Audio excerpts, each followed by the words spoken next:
Good morning, everyone. Welcome to our Saturday morning practice. Good morning, Glenn. Welcome, everyone, on the Insight Timer platform, Facebook, YouTube, Zoom. All right, so we're going to start our Saturday practice divided into segments. The first segment, you can think of it as a warm-up exercise, but it's not just warming up the body, but it's actually unblocking some of the energy points in the body. And then the second part, when we do the stretching and then ultimately the sitting meditation, is really to cultivate the chi in the body once the blockage has been cleared. So when we think about the blockage of the chi, we think of it as energy loop that travels in and out of the body. When it travels out, is yang, influenced by the sun, and when it travels in, is yin, right, influenced by the absence of the sun. So the extremities are the important ones: the fingers, the toes, the ears, the top of the head, and so forth. So let's work on our hands now. We're going to be spending the next hour and a half together. I want you to think about the next hour and a half as a meditative sessions. We're actually starting now meditating, except that there are times when we're meditating in a static form, and then there are times when we meditate in a dynamic form. So when we move a body, that's when we're in dynamic form. That would include walking, exercising, massaging, and so forth, right? Okay, so now let's focus on our hands. Bring out the left hand. Let's just look at our hands and realize that most of us have 5 fingers. Each finger has 2 joints. So as we massage them, we want to focus one finger at a time and one joint at a time. So let's bring out the right hand and using the thumb, especially this part of the thumb where there's a piece of bone. And then now we're going to focus on the 2 hands, one joint at a time, one finger at a time. And we're going to massage the joint both in the front, in the left, and in the right. And as soon as we finish one joint, we move to the next joint. And we focus only on this joint, not the one before. So what's past is past. And that's the key to meditation, is to focus on what's going on at the moment, not the past, not the future. And then now we're going to move from one finger to the second finger. And again, we focus on this finger, not the one before and not the one after. Only one joint at a time, left and right. And as we massage the joints, we focus on the feeling of the body, the change of the feeling. All right. So last time, or maybe the time before, I talked about mindfulness meditation, the 4 foundations of mindfulness. And one of the foundation is on the feeling of your body. But feeling in the sense that it's just the sensation, just the sensation. We're not judging. We're not judging. We know how it feels. And then as soon as we feel the sensation, we move on. Okay. So now we're going to focus on the right hand again. Count the fingers, count the joint, one finger at a time, one joint at a time. We bring out our left hand using the thumb, massage the joints, the front, the left, and the right. And as we massage, as I said, we observe, we contemplate the feeling of the body. Okay, not the feeling of the mind, just the feeling of the body. Any heat, any pain, any wetness, and any numbness, and so forth. Now we're going to work on the top side of a hand. Okay, same thing, right thumb, left hand. And again, we focus on 5 fingers. Each fingers have 1 to 2 joints. And so we focus on the joint, one joint at a time, the front, the left, and the right. Again, this is meditation. It's just that it's a dynamic form of meditation, what I call meditate, mindfulness in motion. And now we're going to go to the right hand side.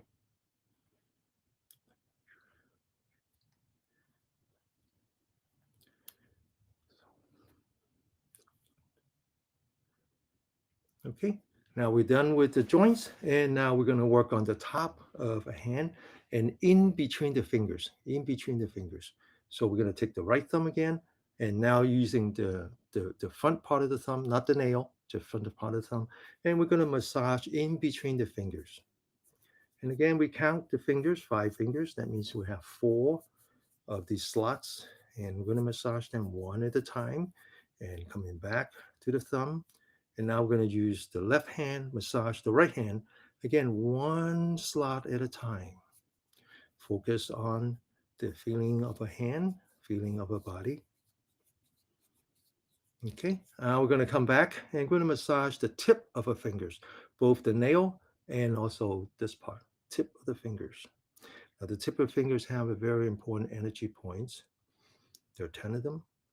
And so we're going to massage them one at a time. And then now onto the right hand.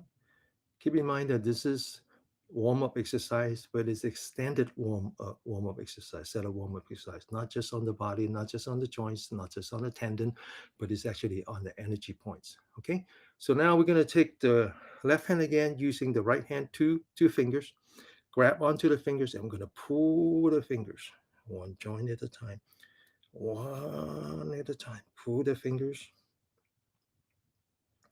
Okay, so there's things that we look for in the body is any kind of pain in the body, any kind of swellness in the body. Those are the symptoms. Those are the thing. This is how the body is telling you that the body needs help. Okay. Now when we're done, we put our fingers together and we're gonna just massage the inside of the palm of a hand. And now we're gonna massage the top of the hand, putting the right hand on top, and we're gonna massage in between the fingers, as well as the palm, the center of the palm or the back of the hand. And now we're going to do the other side. And so now your fingers feel nice and warm, and you're actually clearing the blockage of the chi. Okay, in this case, chi just means blood flow. Blood flow is electricity, right? And it's not just a blood flow; it's actually all kinds of fluid inside your body. You want to have a system where these fluids, this electricity, electrical conductive fluid would travel freely. Once you have electricity, it generates magnetism. And then the magnetism in your body will interact with the magnetism in the universe. And that's the what we call about yin and yang. Okay. So in general, this is something you have to understand is that even though I say yin means the shadow, or the absence of the sun, yang means the presence of the sun. In a way, it's really the difference between something that you can observe physically and something that you cannot observe, right? So in the science era, the scientists talk about the dark matter and the dark sun, the dark matter and the dark energy. Those are the things that you think they exist, but you can't see them. By definition, you cannot see them. And so the Western science is focused on what you can see. And if you can't see with your eye, at least we have an instrument that we can see. A microscope, a electron scanning microscope, or any kind of instrument. We're very focused on what we can see. If we cannot see, we cannot smell, we cannot taste, it does not exist. There's nothing wrong with that. That's the yang side of the science. That's the science that's based on experiment.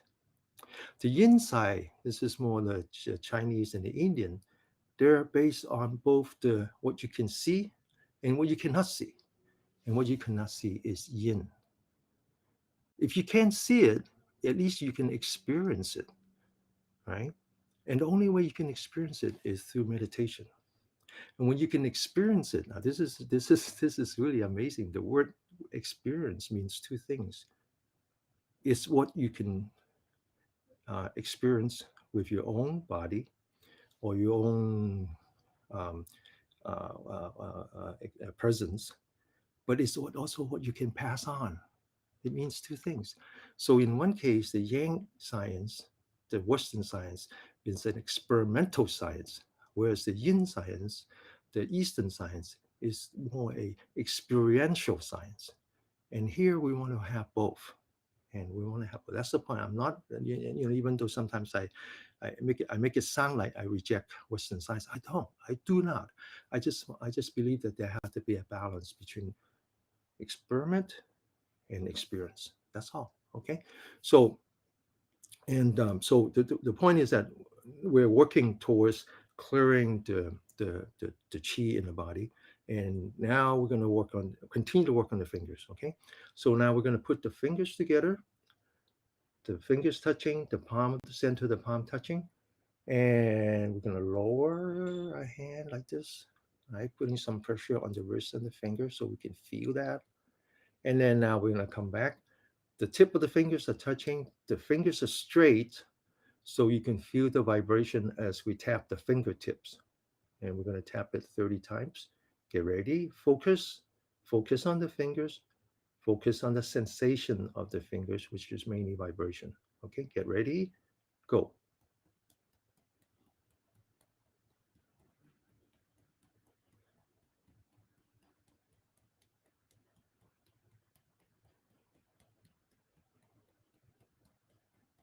Okay, now the Chinese believe that the fingers greatly affects not only your brain, but also your heart. So we do a lot of finger exercise.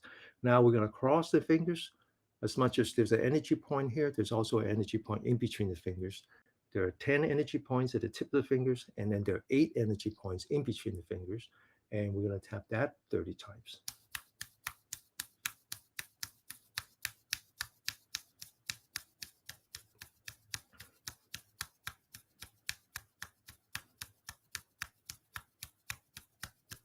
Okay, now we're going to learn to massage the energy points, starting with the hand all the way to the elbow. First, we're going to work on the center, the hand. Okay, now the fingers, they're the starting points of 6 energy lines, 3 yin, 3 yang. The toes are the starting point for another 6. So there's a total of 12, 6 yin, 6 yang. That makes up the 24-hour clock. Okay, so now we're going to work on the energy lines that start with the pinky and the energy line that starts with the thumb. This one is the heart, this one is the lung. Not necessarily the organ, but name after the organ. So it's actually an energy line that corresponds to the fire and the energy line that corresponds to the mineral.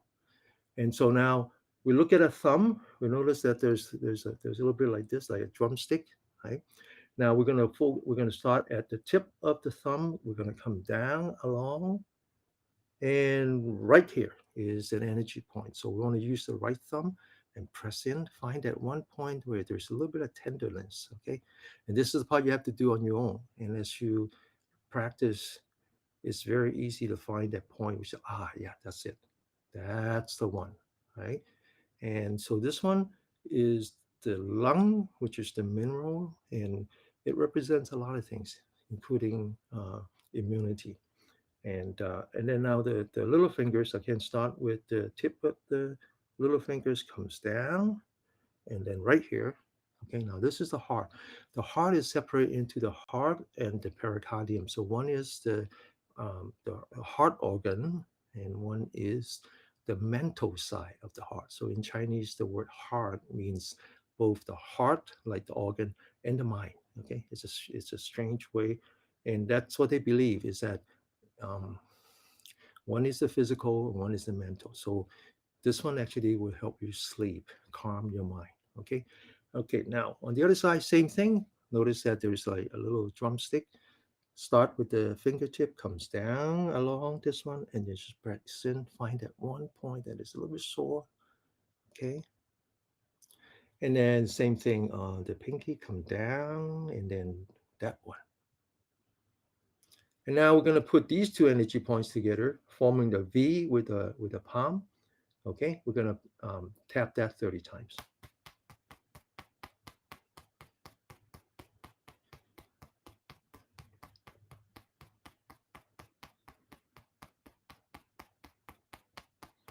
And we're going to do the same thing on the lung part. And we're going to put this energy point and that energy point together, forming a V with the palm 30 times.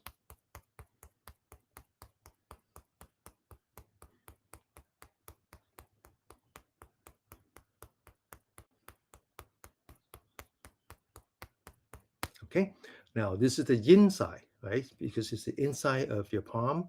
The one is actually away from the sun, so this yin. And now we're going to work on the opposite of that, which is the part that is facing the sun. And so the the heart energy line is the yin. Its yang counterpart is actually the small intestine. So we come down.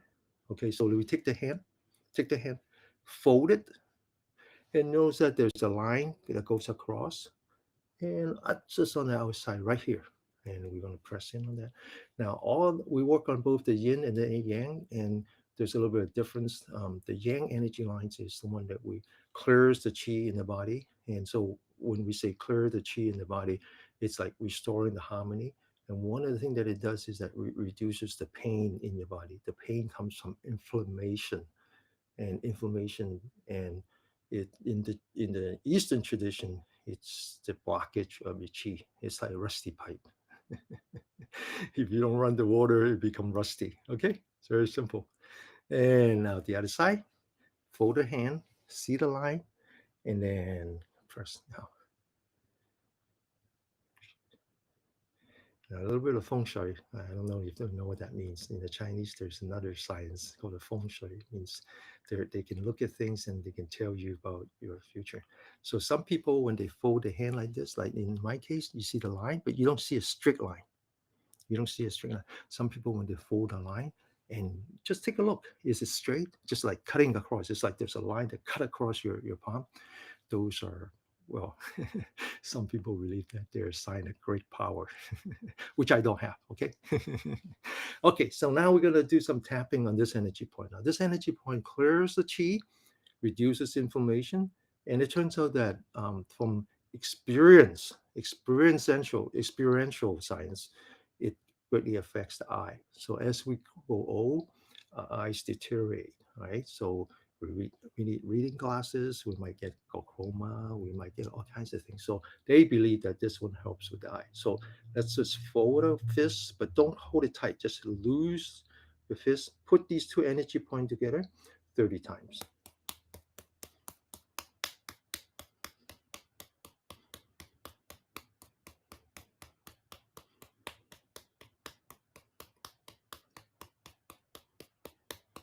So many of you know that I was a professor once, 9 years as a professor at UCLA. And after that, I was a entrepreneur for 12 years. Had started and ran two companies before I retired. And so as an entrepreneur, we have the sayings. And one of the saying is, do you eat your own dog food? You say, well, what does that mean? It means that have you consumed your own product? This is very important as an entrepreneur because when you make product, are you even a consumer of your own product, right? So everyone knows Apple computers, everybody knows Steve Jobs. Steve Jobs is a consumer of his own product, right? Before iPad, before iPhone, there was an iPod. There was an iPod. iPod was the one that stores thousands of songs. Who would want a product like that? Because it didn't exist. Well, Steve Jobs wanted it because he consumed his own dog food. Hmm? So why did I say that? So you would find that everything that I do here, a big part of it is to cater towards myself and my mother, who are elderlies. Okay, and so when I talk about these energy points are good for your eye, good for this, it comes from my own need as I maintain my health as I grow into my whatever years. I lose track. Am I supposed to be the silver part or the gold part or the I don't know. I just don't feel like aging. That's all. Okay. All right. So this is the small intestine. So now we're going to move from the small intestines to the large intestine, which is the yang counterpart of the lung. And again, because it's yang, it it clears the chi. And so if there's any pain in the body, the yang side would help. So here's how we find it. So we take the hand, close the thumb, and you notice there's a bump here, right? You notice there's a bump here. So this is the part that we want to use the right thumb. And as we press down on this bump, we press towards the index finger. Okay, so you see this? Now you find that one spot that it really hurts. And if you have any kind of pain in your body, this is a magical point. It actually greatly reduces the pain. And now we're going to do the other side. Okay, now notice that there's a bump. Press down on the bump towards the index finger. Okay, so this is called the merging valley. Okay, so this is the valley, and it's how the valley merge together. Okay, all right. So now we're going to take this energy point, put that On top of the energy point, small intestine, large intestine. Okay, 30 times.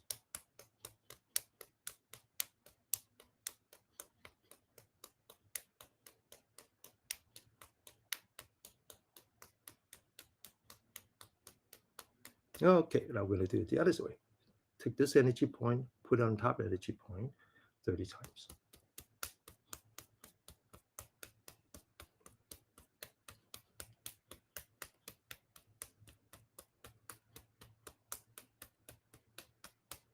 Okay, now you'll notice that a lot of times I ask you to feel the energy point, using your thumb, because that's the only way to locate it, right? I cannot tell you exactly, like, like between here and here, that's, how many inches, and then you measure that. It doesn't work like that. Everybody's different. Not only that, it's different between you, person to person, it might even be different between the time of the day. Okay, so you just have to learn to feel it. I said, that's it, that's the one. Okay. All right, so now we're gonna work away from the fingers towards the elbow. And so we're gonna pick these two energy line again, heart and lung. Okay, now we're gonna work on the wrist. So if you fold your wrist like this, you see the line coming across, come down from the little finger. This is a very, very popular energy point. You feel that you put your thumb not on top of the tendon, and not on top of the bone, but you can find that cavity. It's the cavity. Okay. Now this is a very popular point, and because it's the heart is the one that calms the heart. So if you have problem falling to sleep at night, or if you actually fall asleep but you don't, it's not a good night's sleep, then you want to learn to massage this energy point. Not only this one, but there's actually four energy points that are long, about three fingers worth. So again, pick the line. See, there's a cavity right here, and just massage that. Okay, that would help you sleep. All right. There's a lot of reason why you can't sleep. There's a lot of reason why you can't sleep. Okay, and all of that comes from the loss of harmony in the yin and the yang. Okay, now do the same thing. Fold your hand, locate the wrist, come down from the little fingers, look for this cavity, and press in, and then just massage.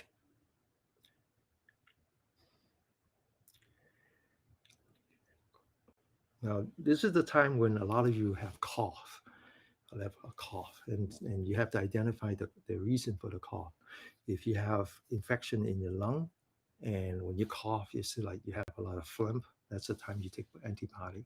But a lot of times it's not like that. It's just you don't know why I cough. You just don't know, and most of it is because you have some things that are running down into your throat, irritate your throat, and you cough. So I want to show you how to work on this lung energy line, okay? That will help you if you have cough. So we locate this energy point. We started there, and now we're going to find the second energy point, which um, it it's kind of funny how you do that. Okay, so take the left hand, open your thumb. Take the right hand, open your thumb. Put the thumbs together.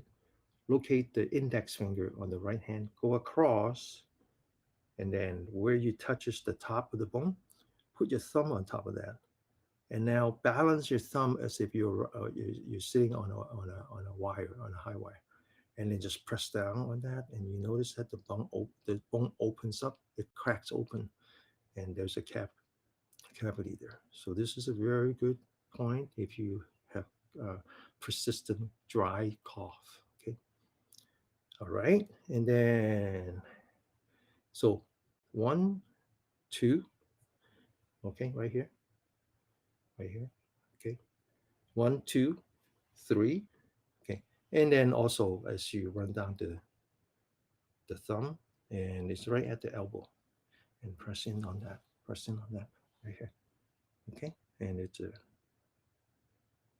okay, press in on that.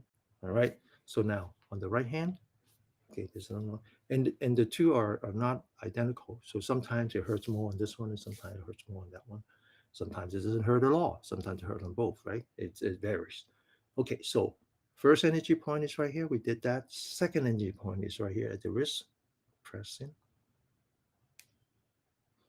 And then again, using the index finger, a magical measurement, precision. measuring instrument.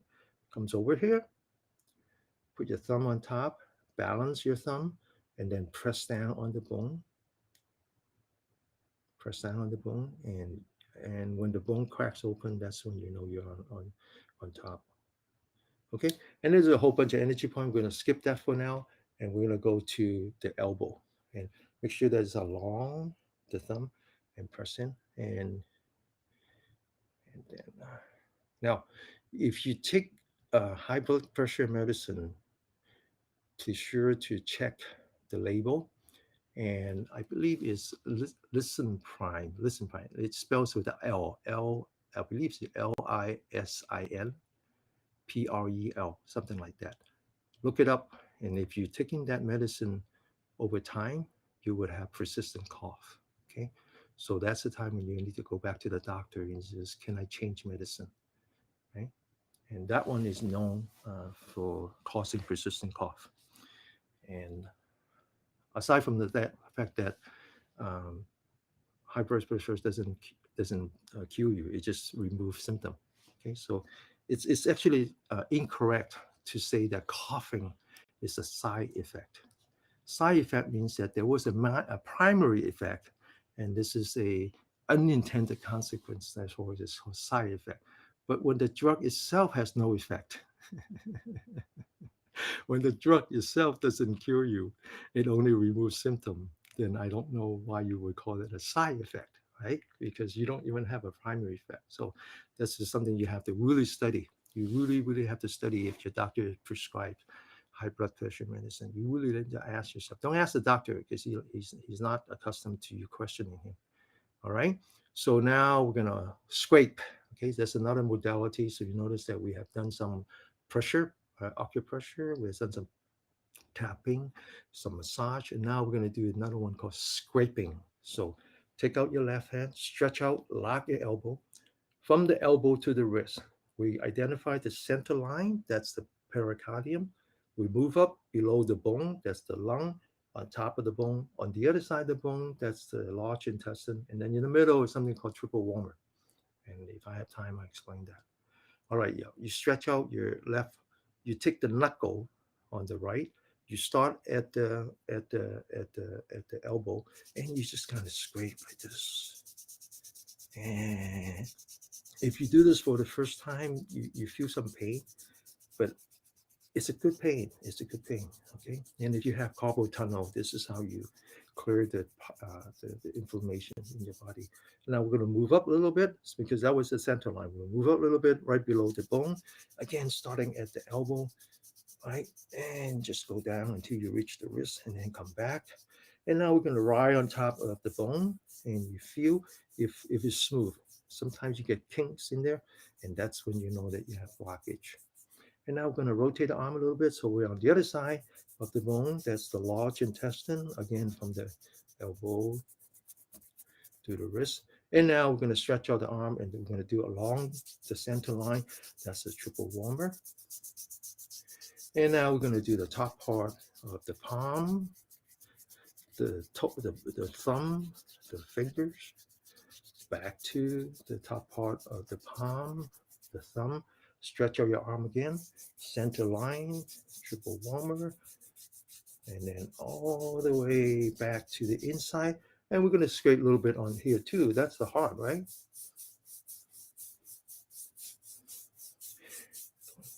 Don't ever talk about this with your doctor. He's just going to make fun of you. This is not the heart. Right here's the heart. I know because I see it with my eye. Okay, that's the yang science. All right. Now take out your right arm, lock your elbow, scrape from the elbow, and then rotate your arm a little bit on the bottom, on the along the bone, top of the bone, and then on the center line and top of the hand, fingers, and back again, and inside. Okay. The proper way to manage your health is to think of yourself as the prime contractor. The doctor whether it's a Western doctor or Eastern doctor, a physical therapist or whatever, they are your subcontractors. Okay, you don't talk to your painter about your plumbing problem. You don't talk to your plumbers, right, about your roof. You don't. You are the prime contractor. You are responsible for your health. These are subcontractors. They only know what they know, and you have to manage them because you're the only person responsible for your own health, not your doctor. Believe me, not your doctor. Okay? All right. We're almost done with the upper torso. Now we're going to do some finger work again, pointing all 10 fingers in front. Roll up the four fingers, hold down with your thumb. I don't know why they're doing all this special effect. Just ignore them. Don't get distracted by them. Okay. And then now we're going to wind up the springs, wind up the four fingers, lock it down with your thumb. And then we're going to go 1, 2, 3, 4, 5, 6, 7, 8, 9, and 10. Okay. And there's a branch of medicine called functional medicine. I don't know it well enough. I think they're on the right path in that they're saying the Western science is all about, until now, all about managing symptom. We need to do more than managing systems. So I like that part. I haven't studied it well enough. If you're interested, look it up, called functional medicine. That's the new thing. All right. So we'll continue. And I talk about the lung energy line. It comes along and then it enters into the body right here. So this is called a gate to the cloud. So we open up the shoulder, we view the gate to the cloud, relax the shoulder. We're forming the lotus hand with the thumb and the middle finger. We put that on the gate to the cloud. The back of the hand is facing the camera. Now you can't see me perfectly. And so we're gonna go 1, okay? Back of the hand facing the camera. So we're actually twisting the arm a little bit. Come back, sit up straight. 2, 3, 4, 5, 6, 7, 8, 9, and 10. Okay. So the one we did here, that's good if you have carpal tunnel. This is good if you have frozen shoulder. There are other exercise you need to do to really work on your frozen shoulder. And these are all inflammation. These are inflammation. There's another thing that we talk about. The Darwinger's hum is right here, and that's something you need to work on. If you go back and you feel that like there's a hump there, that's not a good sign. Okay. All right. So now we're done with the upper body. Let's move on to the lower body. This is just a warm up. Okay. All right. So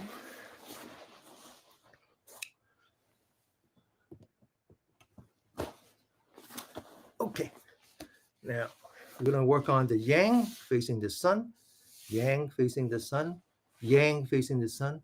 But first, we're going to work on yin, which is away from the sun, between here and your knee. This is the energy line that we name after the liver. Let's divide that into 3 parts. Locate 2 energy points, and you can use the soft fist. So really like soft, okay, like this, okay. And we're going to tap that 30 times.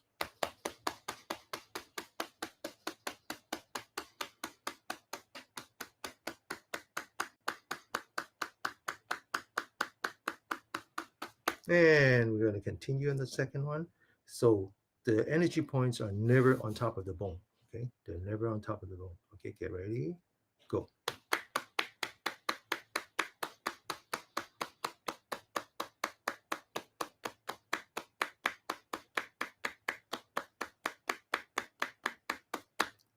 Okay, now this is the yin. This is the energy line that we name after the liver. This is also yin. This is the energy line that we name after the splint. Okay, so we're going to work on the yang side now. So close your knee. On the other side is the yang side. This is the energy line that we name after the gallbladder. And a lot of the energy points here are named after wind. And in this case, wind is something you cannot see, cannot smell, cannot taste, you can only feel. So it's neurological. Okay. And neurological, is very important for your brain health and many things. Okay. And so these two energy points are very important. We believe it's actually everything ties back to inflammation. So these two energy points will help you reduce your chance of having a stroke. Okay. So first is right here. This is called the marketplace for wind. Get ready, go.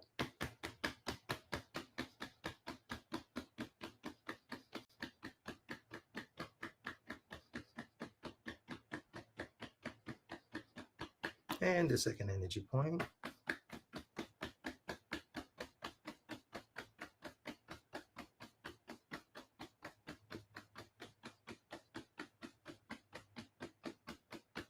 Okay, so above the knee, 2 energy point, below the knee, 3 energy point, all along the outside facing the sun, energy line named after the gallbladder. So remember how I said, never on the bone. So this energy point is the first energy point below the knee. So if you run your finger on the side like this, and then before it hits the knee, it's right here. Okay, get ready, go.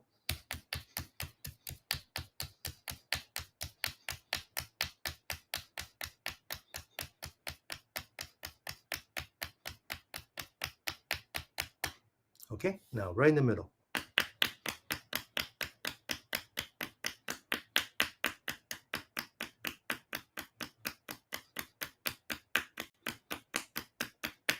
And a little further down, this one has a funny name called hanging bell.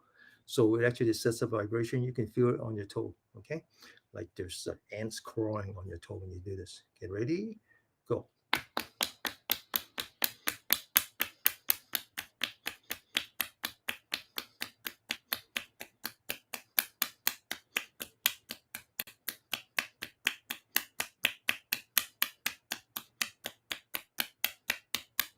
Okay, all right. So now it turns out that the Chinese name a lot of the ailment also with the word wind. So, for example, arthritis is wind and wetness. I don't know why, but wind. Stroke is also wind. Gout is also wind. And so all those are inflammation, and all the energy points here would help towards that. Okay. Now we're going to work on the front part, which is also yang, but this is the stomach. Now, the stomach and the splint together is a very important combination. This is the earth element. So imagine that you're trying to grow vegetable in your yard, in your backyard. If you have no water, you can't grow nothing. Let's say you have water, but you have no soil, you can't grow nothing. So the water and the soil is very important. The water is the kidney. We believe that that is the prerequisites of life. The soil is the stomach and the splint. We believe that that is the cradle of life. It's very important. So a very important energy point for that energy pair is right here. So we start here, locate the dimple, measure 4 fingers, again using your precision instrument, locate the bone, and it's right outside the bone, right outside. Okay, get ready, go.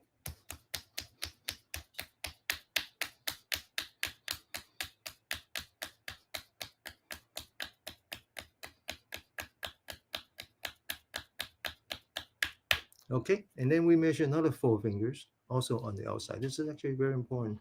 So if you, I will talk about the coughing, and if your coughing has a lot of phlegm, then they believe that this energy point helps. Get ready, go.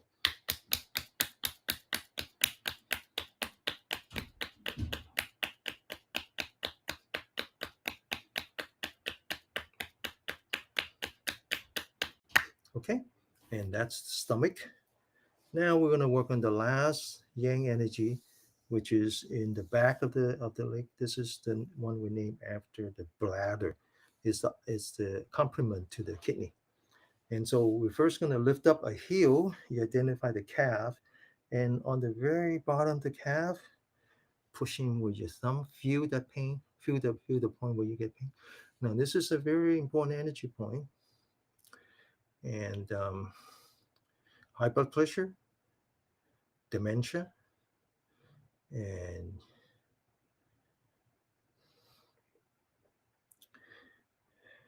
even hemorrhoid. Even hemorrhoid. Okay, pressing on that until you find the sore point. And now we're going to tap that 30 times.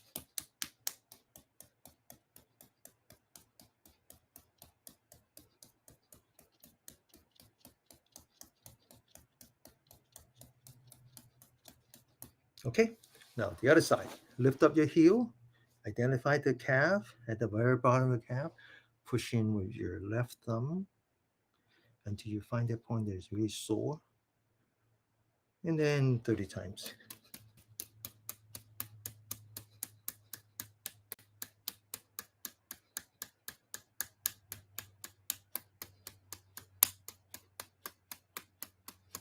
Okay, so now we're going to massage our toes. Okay, massage your toes. Yeah. So Alice, if it's sore, um, so first back off so you don't hurt yourself. We don't want to cause pain here. That's not the point. Second is that when it's sore, it means that, and if you identify it correctly, it means that that's a part of the body you need help. And so this is something that it takes a long time. So at least 10 days persistent. And then just like clearing the sewage, clearing the toilet, how you pump, pump, pump, pump, pump, pump, pump, and then all of a sudden you just break the blockage, and then all of a sudden the water goes like this. It's the same thing. It's the same thing. So you just work on your body, 10 days, maybe nothing happens, and then all of a sudden, boom, it doesn't hurt anymore. Okay. All right. So we're going to massage the thumb again, one thumb at a time. Now we're going to massage the part that touches the floor, as well as the part that is right below the nail. Okay, and give it a really thorough massage. Okay, now the body tells you, the body speaks to you. Not only does the body remember, but it actually communicates. You're just not listening. And so when your feet are cold, that's a symptom. It says that you don't have enough oxygen in your body, your blood flow is not good, your chi is not good, and the body prioritizes giving all the oxygen to your inner organ in order for you to survive. And so your feet is cold. So now we're going to massage the part that is like the curved part, the arch part. Okay, and you feel it, see if there's any lumps in there. Okay, if there is, then you need to work on it. Okay, now we're going to massage the inside one at a time.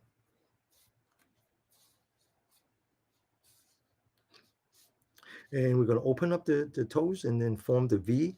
At the bottom of the V, we're going to just like put some pressure on that. See if there's tender, right?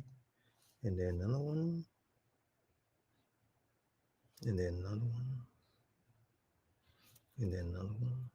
Okay, so these five toes are the beginning of the five energy lines. There is one more which originate from here. So if you identify this ball area at the very bottom of the wall, there's a cavity, and this is called the gushing spring. So 1, 2, 3. Okay, this is very important. This is the beginning of the kidney, and I said kidney is water, is a source of life, right? So there's a study on how people survive COVID, okay?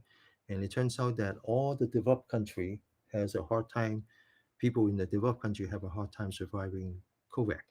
And I believe one reason is that we lose touch with the earth.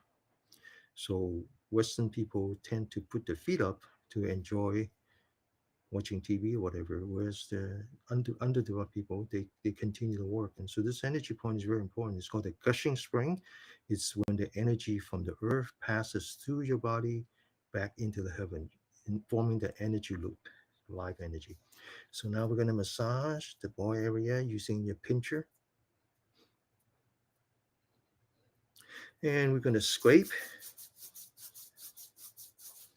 The other side, the calf, back again.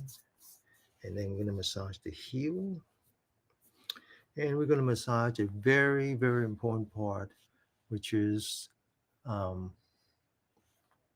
which is the arch, which is the arch. So form that arch, the curve, and we're going to massage. Yeah, that's perfect, Alice. That's exactly what I meant. Is that don't make use of those time when you watch TV. That's when you wanted to continue to work on your body, right? Okay, massage now. This arch turned out to be very important because I talk about the earth element and the soil and the water. So the water's kidney, it passes to here. The splint is the earth element, it passes through here. Okay, so both are important for your health, and so give a good massage. A good massage. Okay, now we're going to work on these energy points along that arch, starting with the top of the bone. Again, there's no energy points on the bone, so you need to come down along the arch. And the first cavity, you push in, and then move down another thumb worth, and find that cavity and push in, and then along the arch about right in the middle. So you're moving this two, the splint, and this one is the kidney. And now you identify the ankle.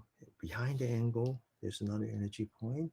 And so if you have diabetes, so these are good energy points. I don't think that I just mention it, but I don't expect you to cure necessary with this energy point because we don't we just don't have enough power.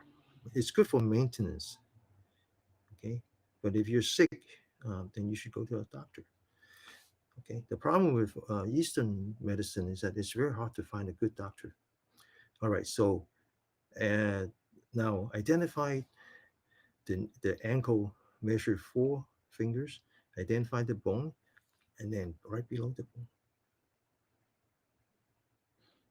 this is the splint energy line, and most of you would be very, very sore here. Now, identify that point, measure another 4 fingers, and it's actually below the bone, but also kind of sandwiched between the bone and the calf. And that one is really, really sore. Okay, so now we're going to do some scraping again from the knee to the ankle.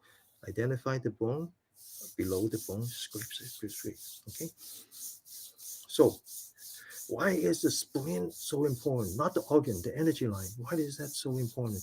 Because the combination of the stomach and the spleen in the Eastern perspective is there to transport and to transform. Think about the soil. What does the soil do for you? It transport nutrient, including water. And so the spleen actually governs the lymphatic system, the lymph node. And so the lymph node is the one that returns water.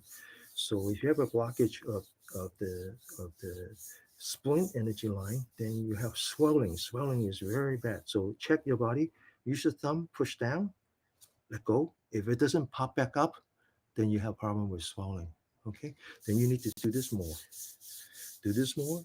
Massage the arch more. Okay, until it goes away. My mom had such bad swelling, and I wasn't even paying attention because between she and I, we were focusing on my dad who was suffering from dementia. So everything else we gave up, including her health. And so towards the end, I started to notice that my mom's feet are like this. Okay. And she was wearing all these socks and she wasn't even paying attention because we were so focused on taking care of that. And so when I have time, then I work on her. And I did exactly what I'm doing here for her. I eat my own dog food. And guess what? She doesn't have swelling anymore. She has other problems, but I'm working on that too. All right, so now we're going to work on the top part. Top part again, identify 5 toes, and then we have these 4 channels, one at a time,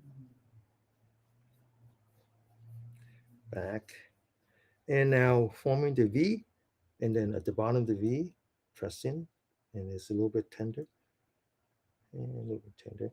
And then rain, and then we open. Notice that this forms a valley, just like the valley in a hand. This is there's a symmetry between the feet and the hand. And as it comes in, you notice that they merge together right before that. Now, this energy point is part of the liver energy line, and the Chinese have a word called liver fire. Okay, when you have too much stress hormone in your body, it's called liver fire. So if you have high blood pressure, uh, if you have problem with your cholesterol, and if you cannot sleep at night, or if you sleep but then you wake up at 2 3 o'clock in the morning, that's the energy point. Okay, so there's a tendon. There's three of them. There's one. These are identified as longevity tendon, and so we need to stretch those tendons. So we take a toe, we bend it back. You notice that this one pops up like this. This is a longevity tendon. Stretch and then massage.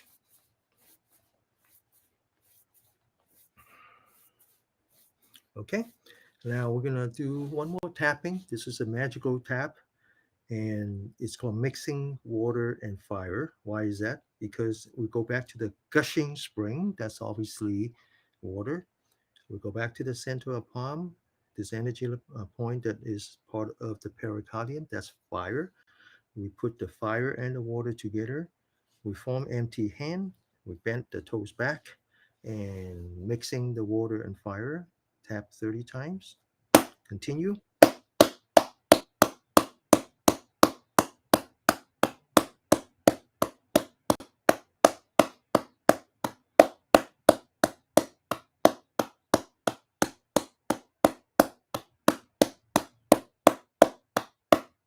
Okay, massage. Now, quickly, we're going to work on the right foot. Okay, very quickly. Okay,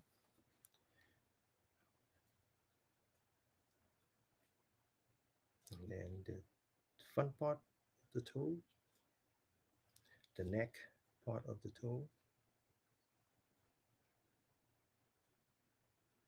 the inner part of the toe,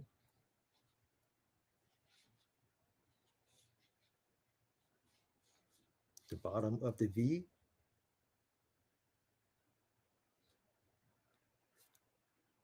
and the gushing spring, and then the ball area. Scrape the bottom of the feet, the heel, and then the arch, very thorough.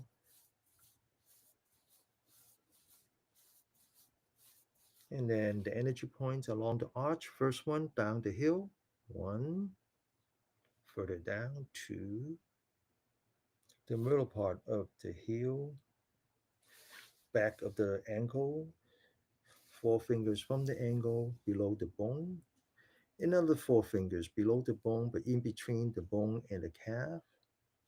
Scrape.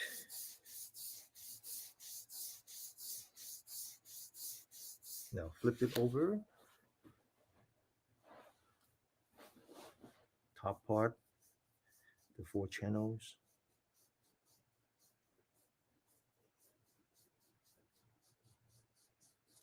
and then the bottom of the V,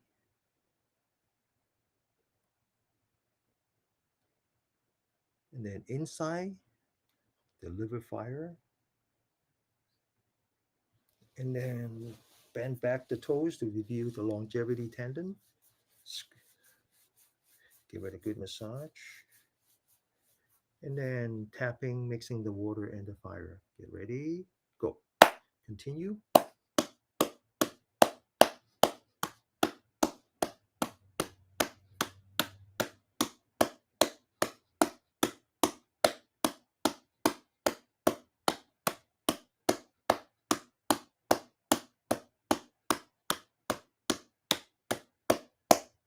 And massage. Okay, so there was a part that we skipped on the upper torso, so I'm going to make it up. That's also tapping. So these energy points that we need to tap on the upper torso, top of the shoulder, gate to the cloud. So we open up our shoulder, relax the shoulder, taking the right hand, making an empty hand as you drink water. Put the fingers on top, put the palm of the hand in front, rotate the head to the right. Remember now, this is a meditation. Okay, so we need to learn to be mindful, focus on the shoulder, focus on the fingers, listen with your left ear. Wake up, continue.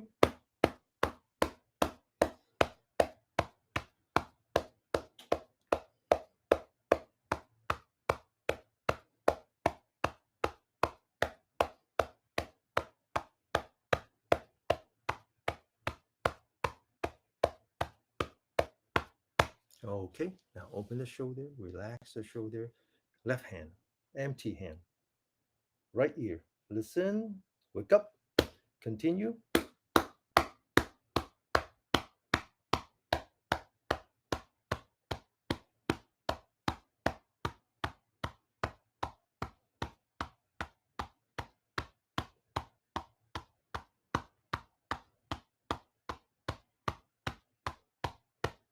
And open the shoulder, bring out your left hand, focus on your elbow, put the elbow on top of your head, locate the top part of your right ear, pinch it, not too tight, just gently. Taking the right hand, empty hand, put that on your armpit. This is the energy point that is closely associated with your heart. Listen with your left ear. Wake up, continue.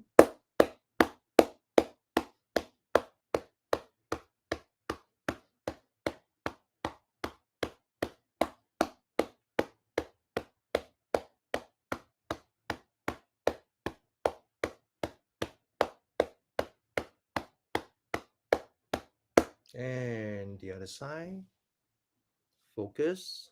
Left hand, empty hand, right ear. Wake up, continue.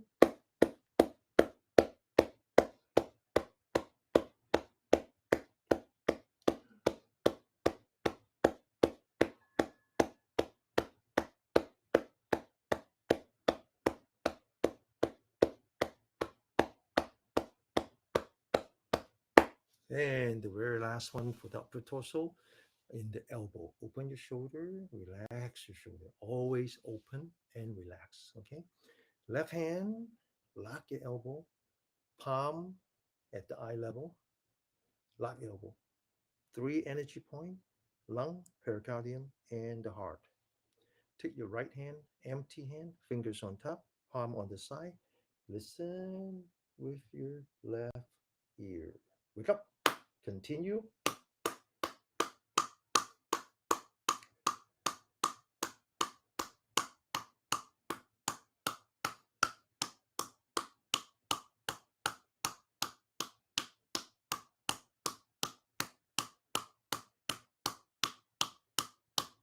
And the other side, lock your elbow, left hand, empty hand, right ear. Wake up. Continue.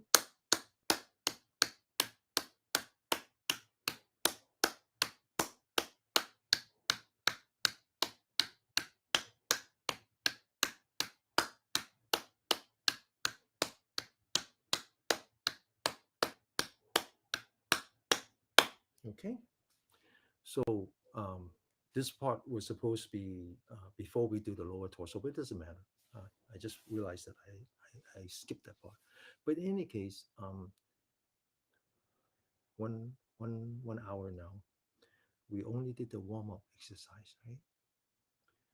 And it took a little longer today than normal because I was giving a lot of commentary.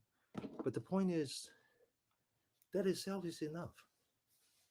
That itself is enough because if you believe that in addition to us as an individual being, that there is a surrounding universe and that the universe possesses energy, and this energy can be dominated by the sun, or in the absence of the sun can be dominated by the other elements. So the Chinese astrologers 5,000 years ago realized that there is the Jupiter, there is the Venus, there is the Saturn, and there is Mars, and so forth. There's another five stars. planets that would influence our being in the absence of the sun, something that we cannot see, but it exists. So we pass it on from generation to generation. We first experience it, experiential science, then we pass it on as experience. So our existence is not just that we're individual being, but that we are part of the universe. So our health is actually greatly influenced by what's outside of us. It's just that the Western science has not invented the tool to actually witness it. But that doesn't mean that it doesn't exist. That's the difference between yin and yang. That's the difference between Eastern and Western. Western is based on experimental science. The Eastern scientists believe that too, but they also believe in experiential science. So this energy passes through our body, whether we like it or not. And if we have a blockage of a body that prevents the energy free flowing through a body, either by the food that we consume, the style in which we live our life, the way we think, the emotions that we prescribe to, the anger, the anxiety, the fear, the jealousy, and so forth. These are the things that prevents us from being part of the universe. And so this life energy cannot pass through us. And so for 1 hour, not only did we exercise to clear these known energy points that are passed on from generation to generation through experience, but we also took the opportunity to learn to focus our mind onto our body, to be away from the anxiety, the anger, the jealousy, the attachment, and so forth. Okay, this is enough. What we just did is enough, but we're going to give it a booster. We're going to give it a booster by doing the right kind of stretching. May need to exercise the part of our body that is exposed to the sun. Okay, the shoulder, the upper part of our arm, the back, the neck, and so forth. Okay, it's a booster. Okay, it's the booster to give us additional energy from the universe, not from the food that we ate. We're going to do some deep breathing, exercising the internal, mainly the diaphragm.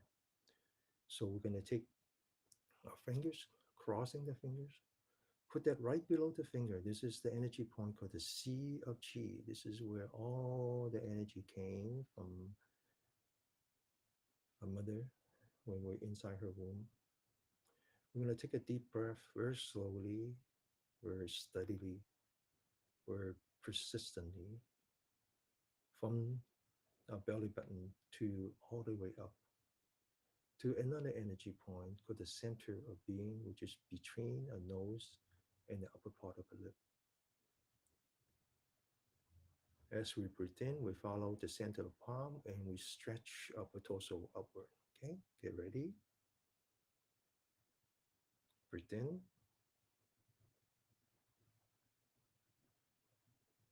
And then rotate your hand, follow the center of palm, breathe out until you stretch your elbow. Now you look straight ahead.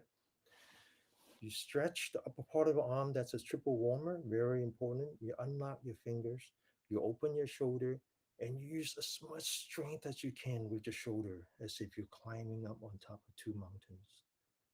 Then you totally relax, you come back, you lock your fingers again, you put that below the belly button, and you breathe in, and you breathe out. Lock your elbow, look straight ahead, unlock your fingers, climb as hard as you can, stretching the shoulder, the upper arm. One last time, breathe in. Breathe out. Look straight ahead. Open your shoulder. Climb with your shoulders, stretching your upper part of your arm. Relax, totally relax. Now, when I say relax, that's when you know that you're moving from meditation in dynamic form to meditation in static form.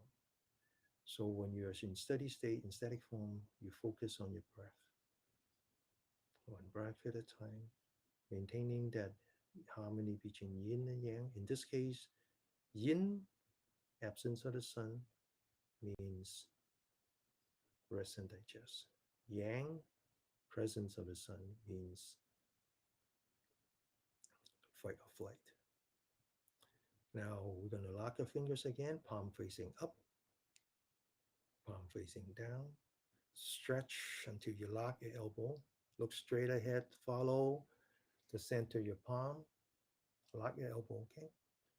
All the way up to the top of the head. Bring your shoulder back a little bit so you're forming a straight line between the bottom of your spine, the top of your head, and the center of your palm. And you push up, stretching your back. This is the back is the primary energy line for the yang energy. Then you lean back, come back to the middle, focus on the center of palm, push entire upper torso, lean to the left, hold it, come back to the middle, push entire upper torso to the right, hold it, come back to the middle, push again, entire upper torso to the left, come back to the middle, push, and then one last time to the right, come back to the middle, focus on the center of your palm, come down together with the center of your palm, completely relax, focus on your breath, come back to the yin side, one breath at a time. Open your shoulder again, relax your shoulder. Right hand, center the palm on the left shoulder. Lean back the forehead so you're putting pressure on the right shoulder. Take your left hand, grab the right elbow, straighten up your spine, stretch to the left, all the way to the left, hold it, and then come back. Sit up straight. The other side, grab the left elbow, stretch to the right, hold it, and then come back to the middle. Completely relax. Back to the breathing. One breath at a time. I know I'm breathing in. I know I'm breathing out. Open the shoulder. Relax the shoulder. Left hand, lock your elbow. Come back. Palm facing up. Right hand, put that between your finger and your palm. Very gently bring down your hand. Now focus on your elbow. Push your elbow out. Lock it. Use your elbow to bring up your hand all the way up. Okay, without turning your upper torso, without moving your eyes, take the left hand, lock your elbow, bring it to the right, all the way to the right, so as much as you can. Locking your elbow, come back, relax. Taking the right hand, bring it down, push out your elbow, eyes straight ahead. Use your elbow to push out your arm all the way up. Lock your elbow, eyes forward without turning your body. Taking the right hand, bring it to the left. Lock your elbow, bring it back, and relax. Back to the breathing, one breath at a time. I know I'm breathing in. I know I'm breathing out. Now, this next exercise is actually very important. It um, works on the upper part of the arm, the triple warmer, works on the shoulder, but then it also works on this tendon here. And I talk about the longevity tendon, the one we work on the bottom of the feet, and then also this one. But this one actually connects up. There's another tendon in your neck, and it connects up all the way to your eye. Okay, so you just follow the instruction, one step at a time. Open your shoulder, relax your shoulder. Taking the right hand, palm facing up, forming 90 degree or the inverse. Taking your left hand, palm facing down, also forming 90 degree. Open your shoulder. Focus on your right hand, the center of your palm, as if the earth has fallen down onto your palm, and you're restoring the harmony by pushing the earth, as if the heaven had fallen on your arm, and you push out the heaven. Lock your elbow. This is the important part. Lean back your right arm. Now you focus on your left hand. You push down the earth, lock your elbow. Back to the right shoulder. Make sure your right shoulder is leaned back. Now, very gently rotate your head to the left shoulder. You notice that you're stretching on the right tendon. We're going to continue to stretch that by rotating our eyes as if you're looking at the back. Bring back your eyes, bring back your head, and very gently lowering your arm. Open your shoulder, forming 90 degrees at the wrist. Push up the sky, lock your elbow. Push down to earth, lock your elbow. Lean back the left arm all the way back. Rotate your head to the right to the shoulder, stretching the left side. Taking your eyes, keep looking in the back, and then bring back your eyes, bring back your head, and then relax. Back to the restorative, one breath at a time.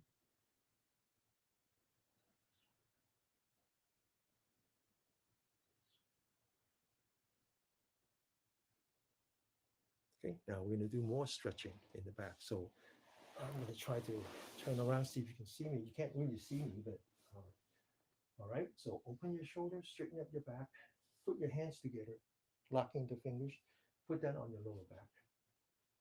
Palm facing up, palm facing down. Push down until you lock your elbow. Push down until you lock your elbow. Now focus on top of your head. Push down your hand and stretch your head towards the heaven. One up, one down, and then relax. Lean back your forehead so you're looking at the ceiling, and then bring up your arm as much as you can, and then relax. This is called stretching the dragon's back, okay? Open your shoulder, relax. Taking the right hand, put that on the back. Lean back your forehead so you're looking straight ahead.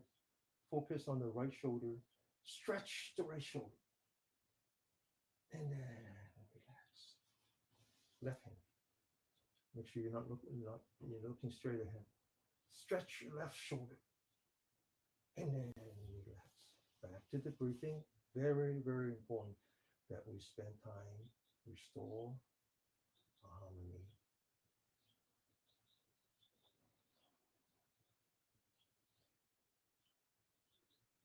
Okay, open your shoulder, relax.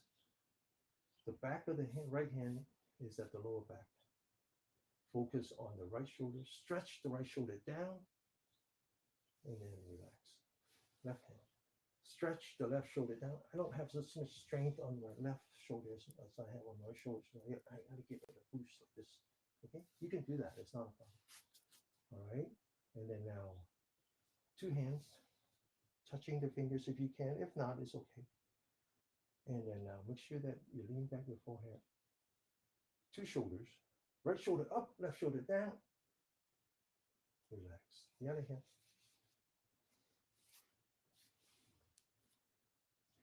Looking straight ahead. Left shoulder up, right shoulder down. And then relax. Back to the restorative. One breath at a time. Check if you're huffing and puffing. If you're huffing and puffing, that means your mind is all over the place. So you need to focus on your breath. And as you slow down your breathing, you're slowing down your mind. Okay? Now open the shoulder. We're going to do this one last one called reverse Buddha. Okay? I want you to open your shoulder, relax the shoulder. I want you to lean back, lean forward. And then I want you to lean back, but when you lean back, I want you to lock your hip in place. So as you lean back, You're putting pressure on the adrenal gland. And I want you to put the hands together, the fingers touching, the palm of the hand touching, put that on the lower back. Then you rotate your hands so that the fingers are pointing up. You bring it up as much as you can. If you're not, if you cannot, it's okay. Okay. Now try to keep the palm of the hand touching. I want you to use your palm to push your spine forward. Then I want you to open your shoulder, one forward, one backward.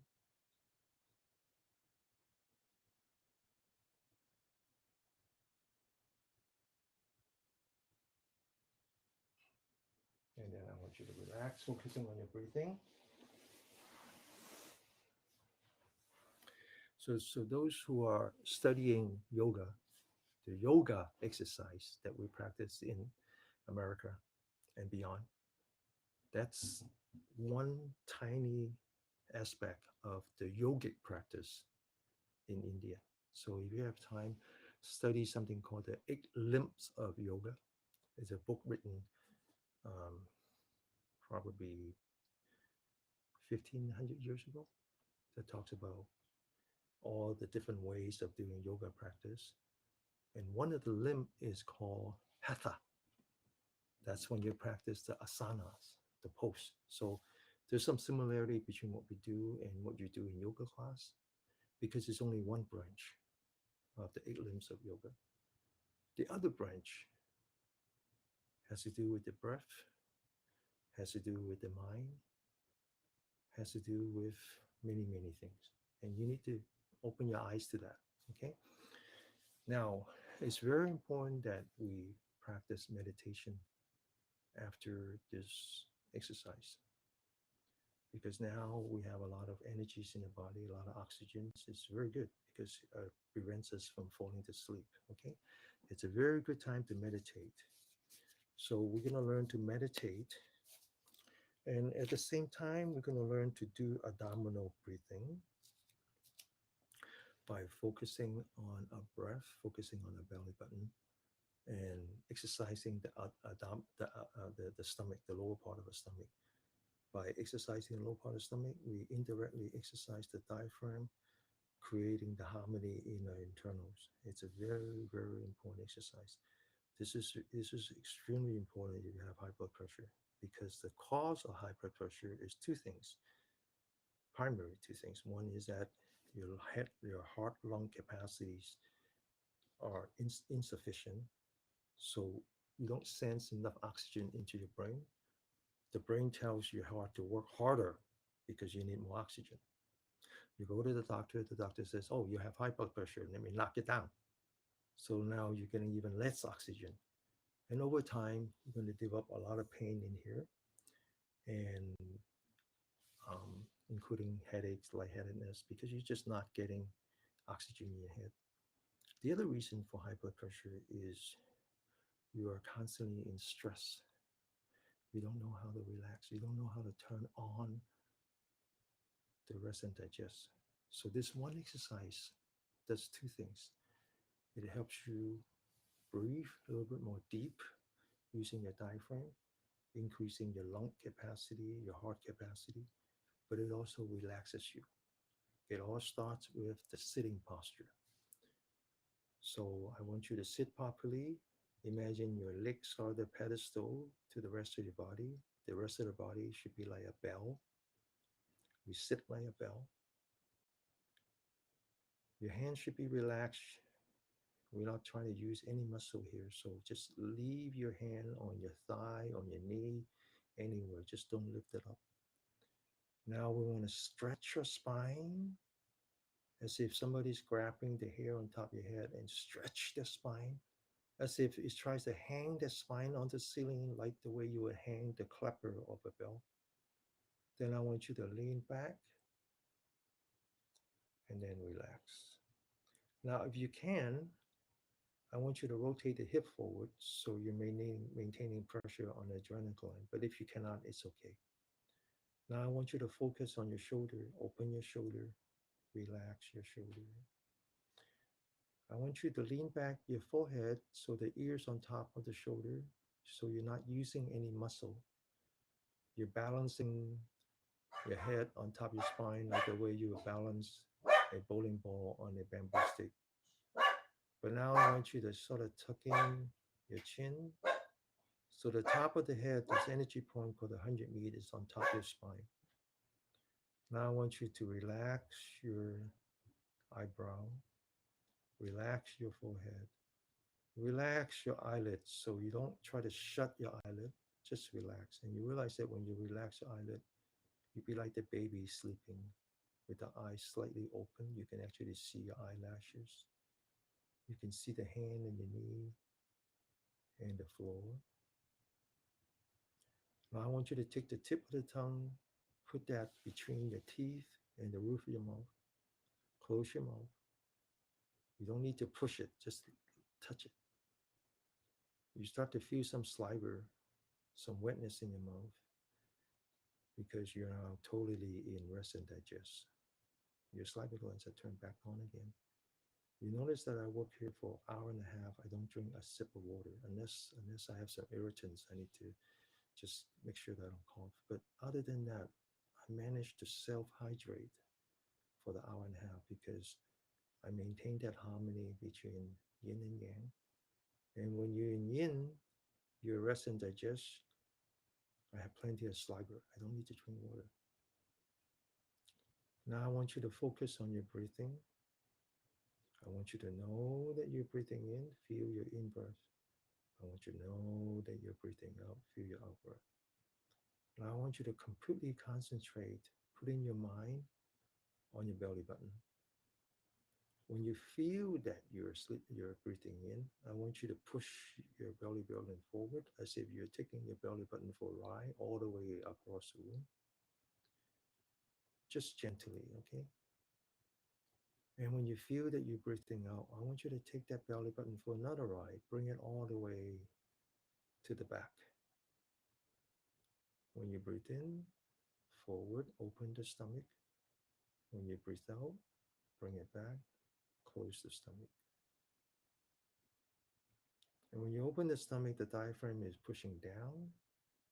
When you close the stomach, the diaphragm is pushing up. That's all we need to do. I'm going to first do that for 3 minutes, and then I'll do another 5 minutes where we go to the next step. Okay, so right now, all we're doing is anchoring a mind on the belly button. Breathe in, forward, open the stomach. Breathe out, backward, close the stomach. This happened to be a 1,000-year-old Taoist exercise for longevity.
Now we're going to sit for another 5 minutes and we're going to learn to move from anchoring to contemplating.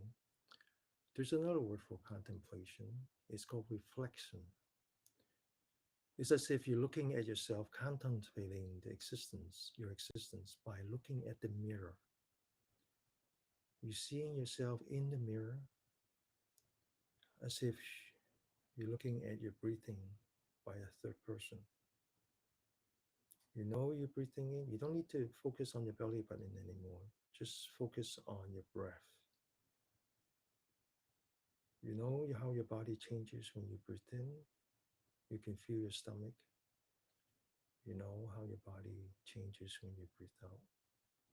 Just follow that breathing. You're contemplating, you're reflecting. You're looking at the ocean.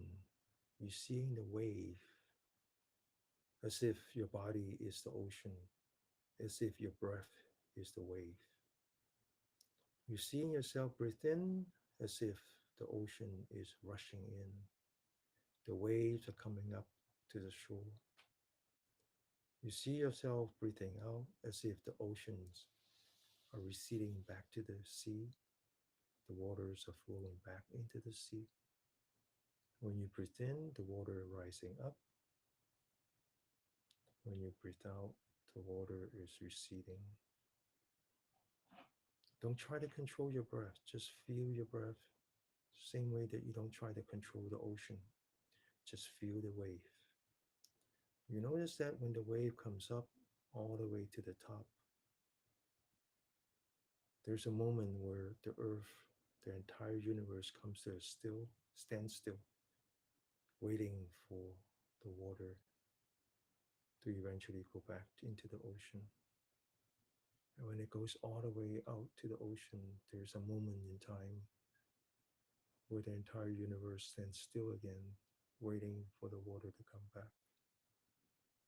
It is the same with your breath. If you let go of your breath, just observe your breath, contemplate on your breath, reflecting on your breath, you would start to notice a gap, a space between your in-breath and the out-breath, and a space between your out-breath and your in-breath, especially after you do out-breath, there's a long pause.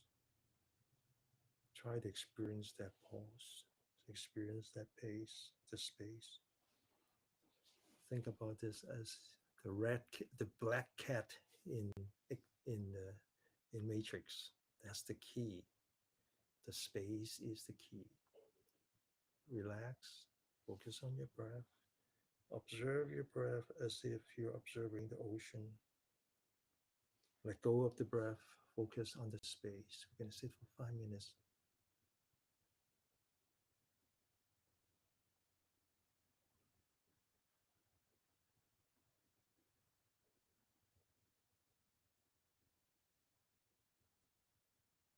As soon as you experience the space after you breathe out, tell yourself not to breathe in. Just stay with that space. Let the body breathe in on its own.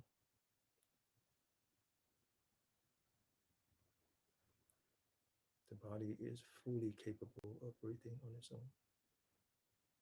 That's the black cat I'm talking about. It's the key.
Okay, open your eyes.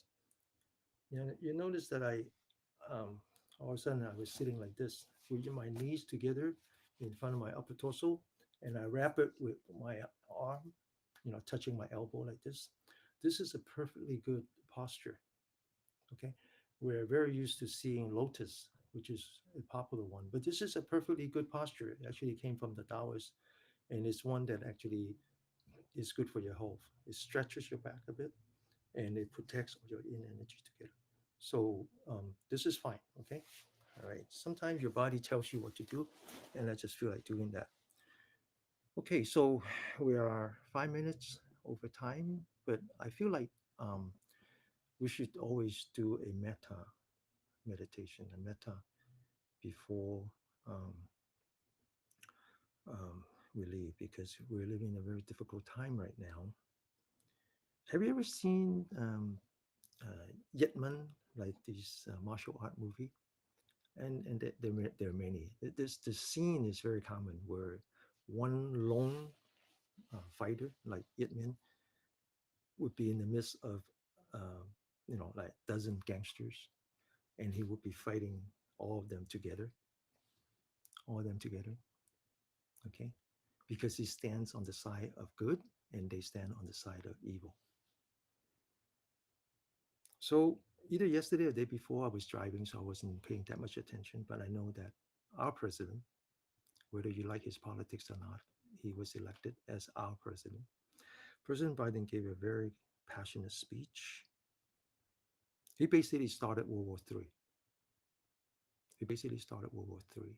And he positioned himself as Yitman, fighting against the evil. He believes that we are fighting one war, not two. He believes that we're staying on the side of good, and we're fighting against the evil, whether they are Hamas, Hezbollah, Russians, Iranians, North Koreans, or the Communist Chinese. That doesn't matter. We stand on the side of goodness. We stand on the side of democracy. I don't necessarily have to believe in that. I like democracy. I like democracy. So, and I see a lot of reasons for this or for that. But I know one thing for sure, irrespective of politics, you're going to see a lot of pain and suffering going forward. You're going to see it on television. You're going to see it on Facebook pages. You're going to see terrorists slaughtering childs, beheading babies, whether it's true or not. You're going to see different people bombing hospitals, bombing this and that. Innocent people suffer. And that, for this class, for what I'm trying to do here, is going to affect you greatly. Because even though you don't suffer physically, you're going to suffer emotionally. You're going to have a lot of anxiety. You're going to have a lot of anger.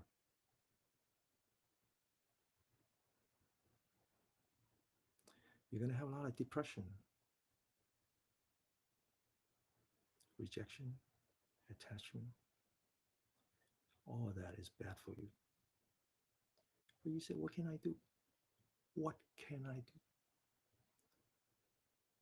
You can focus on the positive and believe that we are on the side of positive energy,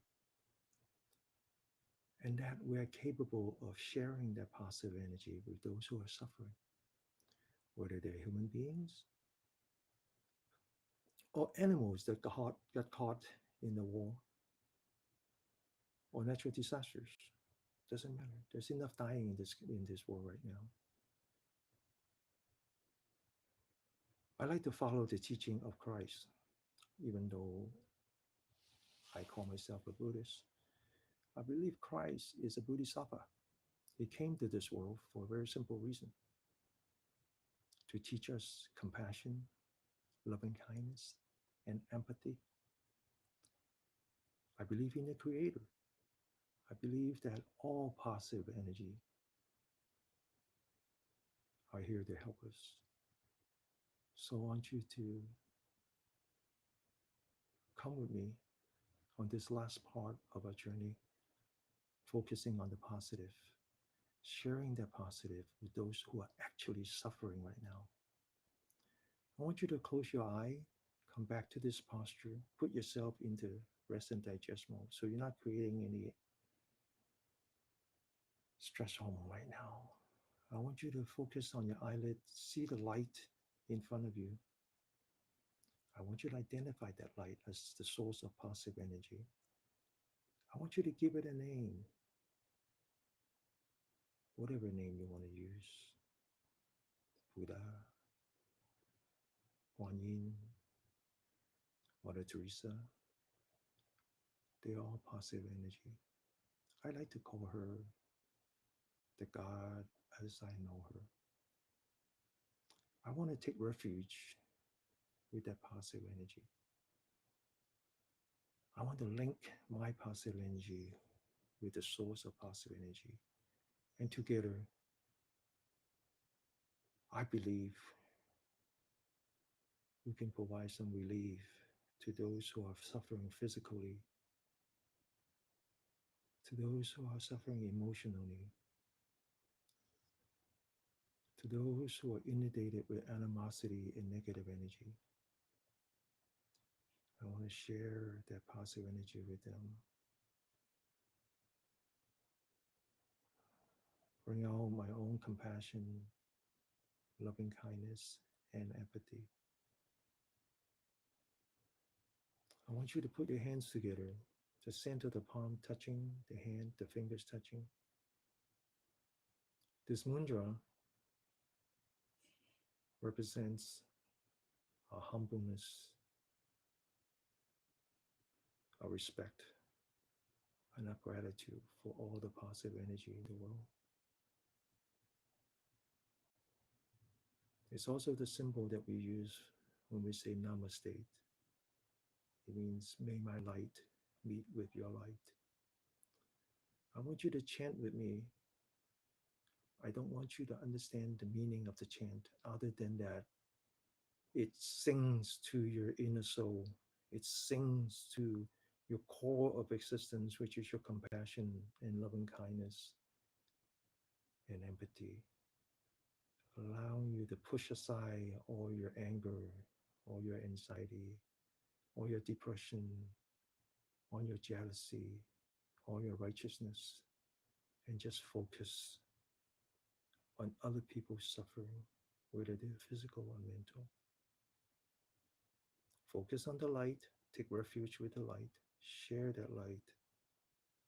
Sabe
Suki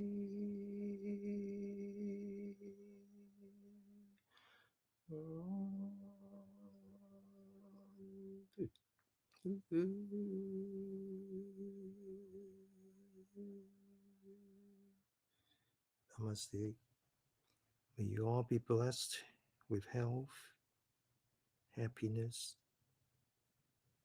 peace, loving kindness, compassion, and empathy.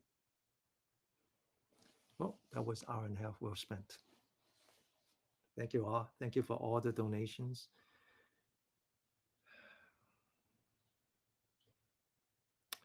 Thank you, John. And I'll see you all next week. Okay? Okay. Thank you for all the donation. By the way, there's a very good chance. I'm hoping. Give me your best wishes. I'm hoping I can restart my own prison work. So there's going to be some good use for that money that you donate. In addition to supporting Rainy Bodhidharma, who will be with us in 2 weeks. Okay, the 1st of November, 6 o'clock my time. Okay, all right. Okay，我哋星期一見吓，大家保重，阿彌陀佛。OK，拜拜。